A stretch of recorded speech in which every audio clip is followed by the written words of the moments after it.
আজ শুরু করব বাংলা রোমান্টিক প্রেমের উপন্যাস বুদ্ধদেব গুহর লেখা হলুদ বসন্তের পঞ্চম পর্ব।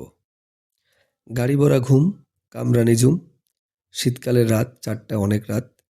কোনো ক্রমে পাজামা পাঞ্জাবি পরে একটি বান্ডিলের মতো এসে হোডল বিছিয়ে শুয়ে পড়েছিলাম। এখন অনেকক্ষণ ঘুমানো যাবে। কুপেতে আমি একা। ভিতর থেকে লক দিয়ে কম্বল মুড়ে ঘুম লাগিয়েছিলাম। লালগোল্লা প্যাসেঞ্জার চলছে। শীতের আধা ফোঁটা ভোর। রিকঝিক রিকঝিক রিকঝিক রিকঝিক।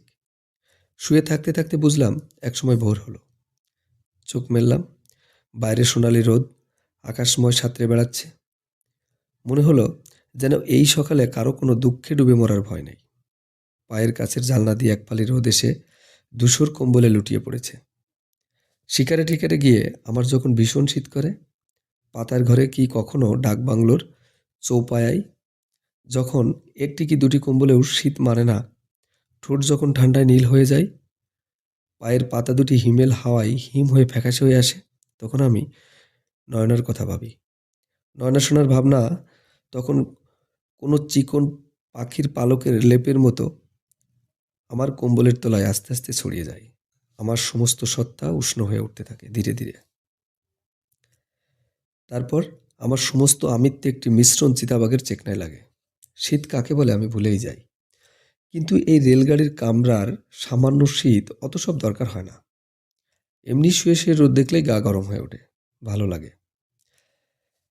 রানাঘাট বোধহয় এসে গেল। চা খেতে হবে। বার্থ ছেড়ে উঠে বাথরুমে গিয়ে হাত মুখ ধুয়ে নিলাম। পলাশি আসতে এখনো অনেক দেরি। চা খাবার পর আরও কিছুক্ষণ আরাম করা যাবে। রানাঘাট স্টেশনে চা নিলাম। কম্বল মুড়ি দিয়ে বসেই চা খেলাম। বেয়ারা এসে পেয়ালা পিরিচ নিয়ে গেল। এবার লম্বা দৌড় দেবে গাড়ি। গায়ের পাশের জানলাটি এবার খুলে দিলাম। উঠে বসলাম। বাইরে ভালো করে তাকালাম। খেতে খেতে ধান কাটা শেষ হয়ে গেছে। কোথাও কোথাও শীতের আনাজ লেগেছে। শিশির ভেজা সবুজ ঝোপে ঝাড়ে প্রজাপতির ফুরফুর করছে। শুকনো খেতে পাখির ঝাঁক একরাশ চঞ্চল ভাবনার মতো ছড়িয়ে পড়ছে, উড়ে বেড়াচ্ছে।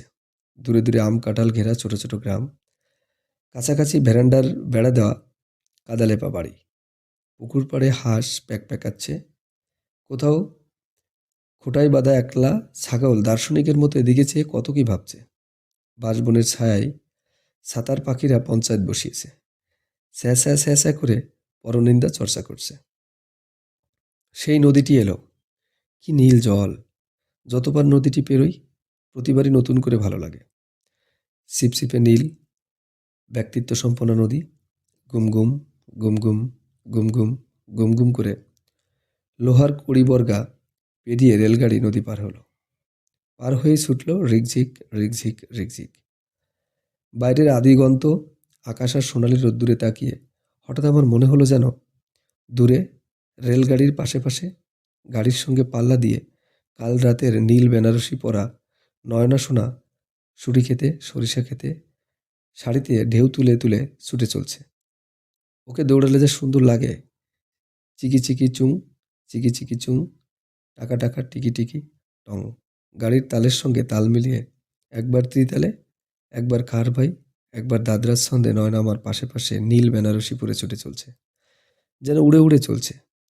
ওর পায়ের পায়জোরের শব্দ শুনতে পাচ্ছি। ওর কোমরের রূপোর চাবির রিংয়ের ঝুনঝুনানি শুনতে পাচ্ছি। নয়না আমার সঙ্গে সঙ্গে চলছে। হাওয়ায় ওর শাড়ি ফুলে উঠছে, আঁচল দুলে দুলে উঠছে, চুল এলোমেলো হয়ে যাচ্ছে। দুলে দুলে হাওয়ায় ফুলে ফুলে ফুলের মতো ও কি যেন বলছে।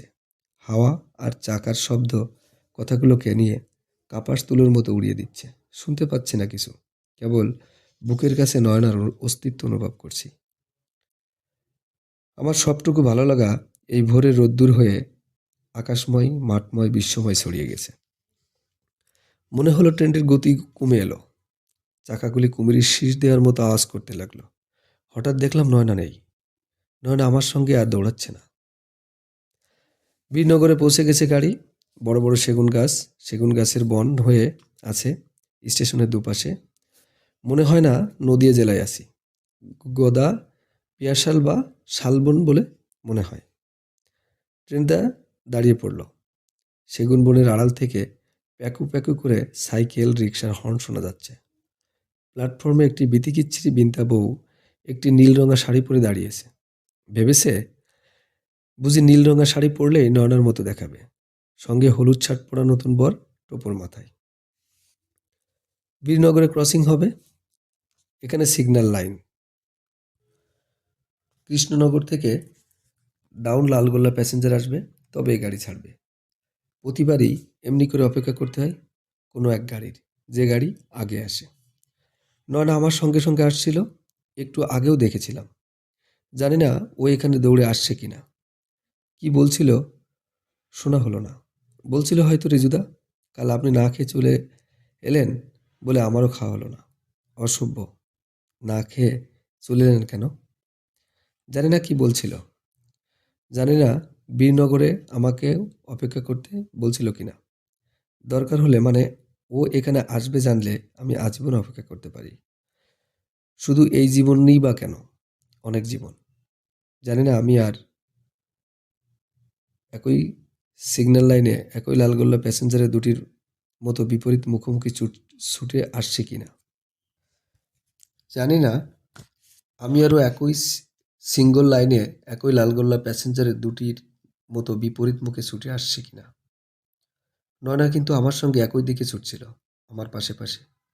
সেই জন্যই ভয়, বিপরীত মুখে ছুটলে কোনো না কোনো শান্ত স্টেশনে আমাদের দেখা হয়ে যেতই যেত। সে বিষয়ে নিঃসংশয় হতাম, কিন্তু একই দিকে ছুটে চলছি বলে আমি হয়তো যখন ঘুমিয়ে থাকবো কামরাতে, ও হয়তো আমাকে পিছনে ফেলে কোনো অজানা স্টেশনের দিকে চলে যাবে, যার টিকিট আমার কাছে নেই।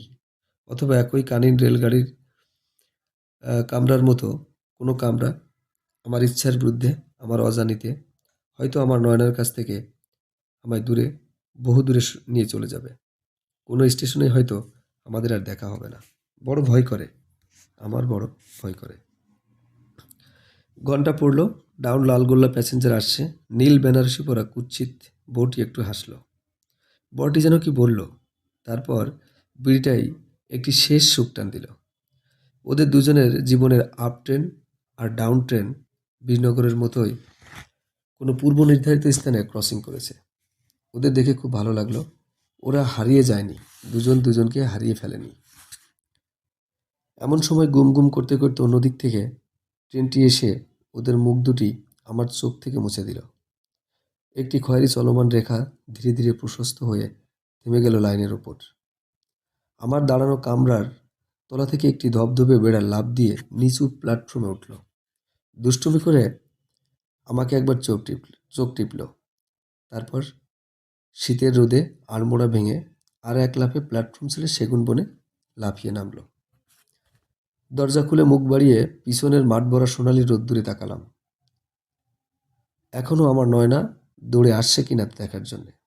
দেখলাম একটি সোহাগের নীলকণ্ঠ পাখি টেলিগ্রাফের তারে বসে আনন্দে গদগদ গলায় আপন মনে কি যেন স্বগতিক্ত করছে, এবং খুশি খুশি রোদ ঠিকরানো ঠোঁটে মসৃণ পালক পরিষ্কার করছে। ওর গর্বিত মুখ দেখে মনে হলো, এই নীল বেনারসি পরা নিরিবিলি পাখিকেও বোধহয় আমার মতো করে অন্য কোনো নীলকণ্ঠ পাখি এই রোদ্দুর মাখা সকালে ভালোবেসেছে। নইলে ওর মুখ নয়নার মতো অমন নিরালা নরম দেখাতো না।